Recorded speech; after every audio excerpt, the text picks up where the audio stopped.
Hi, it's Mike. And Katie. And it's episode 110. And today, we're going to read you How the Grinch Stole Christmas on this episode of Cup of Rad. La la la la la la la la la. So as we did last year, I read. No, you didn't read. I read. Yeah. The Nightmare Before Christmas. Yeah. Because we wanted to give you all a gift for listening, a family-friendly gift. A story that you can share with your family. Yeah. Huddle up, cozy by whatever warmth source you have. Yeah. And, be it a can with a candle in it or a fireplace. Maybe you're warm with liquor. I don't know. Yeah. A blanket, or the fuzzy blanket that helps forget that you need other people. Right. And if you're feeling alone, we want to help you with that.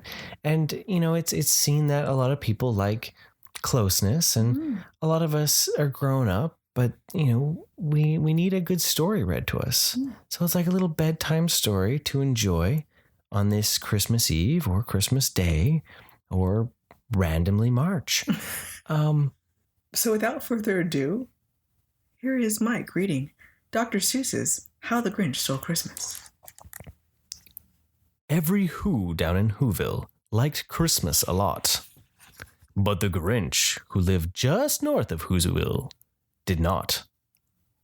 The Grinch hated Christmas, the whole Christmas season. Now please don't ask why. No one quite knows the reason. It could be that his head wasn't screwed on just right. It could be, perhaps, that his shoes were too tight.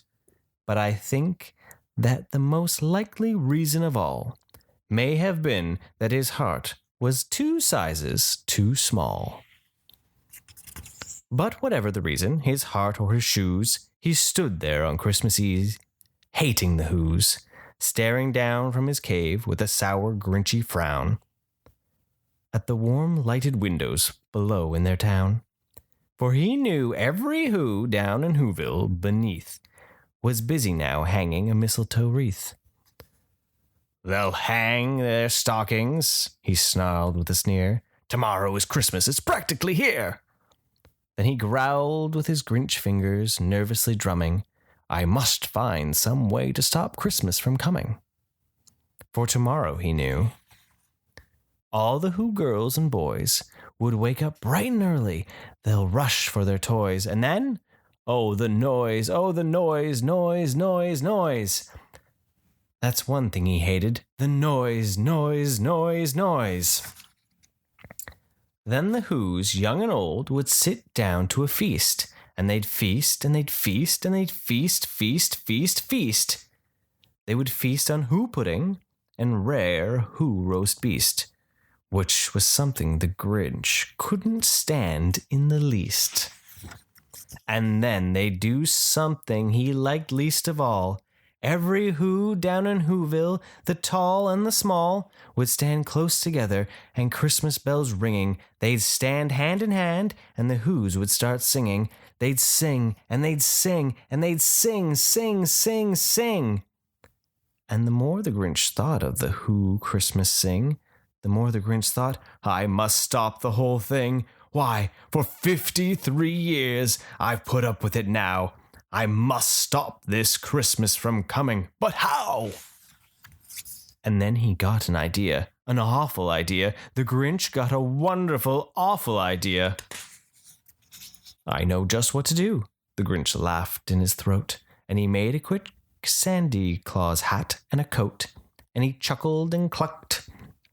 What a great Grinchy trick! With this coat and this hat, I look just like Saint Nick. And I need a reindeer. The Grinch looked around, but since reindeer are scarce, there were none to be found. Did that stop the old Grinch? No, the Grinch simply said. If I can't find a reindeer, I'll make one instead. So he called his dog Max, and then he took some red thread, and he tied a big horn on the top of his head. Then he loaded some bags and some old empty sacks on a ramshackle sleigh, and he hitched up old Max. Then the Grinch said, Giddy up! and the sleigh started down towards the homes where the Whos lay a snooze in their town. All the windows were dark. Quiet snow filled the air. All the Whos were all dreaming sweet dreams without care. When he came to the first little house on the square, "This is stop number 1, the old Grinchy Claw hissed, and then he climbed to the roof, empty bags in his fist. Then he slid down the chimney, a rather tight pinch, but if Santa could do it, then so could the Grinch. But he got stuck only once for a moment or two. Then he stuck his head out of the fireplace flue, where the little Who stockings all hung in a row. "These stockings," he grinned, "are the first things to go." Then he slithered and slunk, with a smile most unpleasant, around the whole room, and he took every present, pop guns and bicycles, roller skates, drums, checkerboards, tricycles, popcorns, and plums, and he stuffed them in bags. Then the Grinch, very nimbly, stuffed all the bags, one by one, up the chimbley. Then he slunk to the icebox, where he took the Who's feast. He took the Who pudding. He took the roast beast. He cleaned out the icebox as quick as a flash, while the Grinch even took the last can of Who hash. And then he stuffed all the food up the chimney with glee. "And now," grinned the Grinch, "I'll stuff up the tree." And the Grinch grabbed the tree and he started to shove. And when he heard a small sound like a coo of a dove, he turned around fast and he saw a small Who, little Cindy Lou Who was not more than 2. The Grinch had been caught by this tiny Who daughter, who had gotten out of bed for a cup of cold water. She stared at the Grinch and said, "Santa Claus, why? Why are you taking our tree? Why?" But you know that old Grinch was so smart and so slick.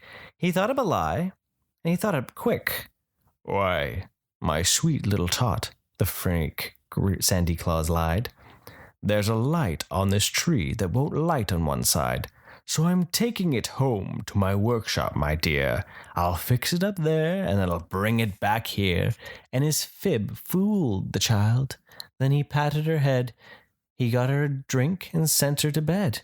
And then when Cindy Lou Who went to bed with her cup, he went to the chimney and stuffed the tree up. Then the last thing he took was a log for the fire. Then he went up the chimney, himself the old liar. On the walls he left nothing but hooks and some wire. And the one speck of food that he left in the house was a crumb that was even too small for a mouse. Then he did the same thing to all the other Who houses, leaving crumbs much too small for other Who's mouses. It was 15:15 dawn, all the Who's still abed, all the Who's still a snooze, when he packed up his sled, packed it up with their presents, the ribbons, the wrappings, the tags and the tinsel, the trimmings and the trappings. 3,000 feet up the side of Mount Crumpet, he rode with his load to the tip-top to dump it. "Pooh-pooh to the Who's," he grinchiously humming. "They're finding out now that no Christmas is coming. They're just waking up. I know just what they'll do. Their mouths will hang open a minute or two. Then the Who's down in Whoville will all cry, 'Boo-hoo!' That's a noise," grinned the Grinch, "that I simply must hear." So he paused, and the Grinch put his hand to his ear, and he did hear a sound rising over the snow. It started out low, then started to grow. But the sound wasn't sad. Why, this sound sounded merry. It couldn't be so. But it was merry, very. It started down at the Whoville. The Grinch popped his eyes, then he shook. What he saw was a shocking surprise. Every Who down in Whoville, the tall and the small, was singing without any presents at all. He hadn't stopped Christmas from coming. It came. Somehow or other, it came just the same. And the Grinch with his Grinch feet ice cold in the snow, stood puzzling and puzzling.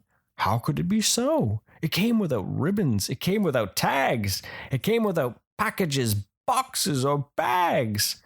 And then he puzzled 3 hours till his puzzler was sore. Then the Grinch thought of something he hadn't before. Maybe Christmas, he thought, doesn't come from a store.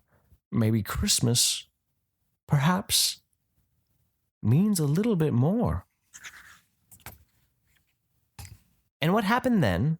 Well, in Whoville, they say, that the Grinch's small heart grew 3 sizes that day, and the minute his heart didn't feel quite so tight, he whizzed with his load through the bright morning light, and he brought back the toys and the food for the feast, and he, himself, the Grinch, carved the roast beast.